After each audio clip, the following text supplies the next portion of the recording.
เสียให้สบายดีเด้อเนี่ยอาจารย์เมื่อกี้บอกบ่าวฮิปผู้อาหารยังนอนอยู่คอซกอ่ะทางนี้กำลังแต่งหน้านี่สองสาวดาวเด่นของบ้านเราสุริยะอันนี้นี่เจริญดีศรีสุพรเดนี่ก็ลุนีจันทจักรนะคะ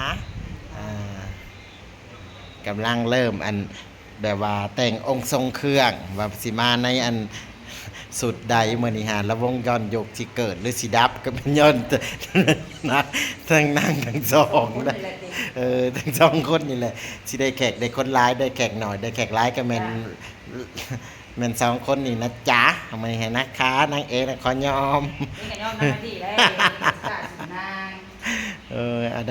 ด้เอาตัวก็ใส่ความสามารถพิเศษเลยงัดออกมาเลยนักรุ่นนี้มีความสามารถอยู่บนได้ตัวกระงัดออกมาเลยเนี่ยมันสิได้เนี่ยมันบอกมันไวตัวกระเว้ามาเลยเนี่ยได้สิได้มีหนวดก็เอาออกมาสอกมาซีใส่โลดนั่นคือกรรมมันกับบริขึ้นกับอันนั้นได้เฮ้ยบริขึ้นกับอันคำว่าอันความสวยความงามนั่นเถื่อกับความไวมันก็มีได้เฮ้ยตัวก็เอามาใส่โลดใช่ไหมเลิศนี่เด้เลิศเด้ตัวก็จะน้อยหนาโลดตัวก็เอาแก้มแดงๆกว่านางโลดเลี้ยวอยู่จะใส่ก็เห็นเอารถนี้ยังได้อะไรก็เอารถเอารถที่ไหนของโซนท่าเบิร์ด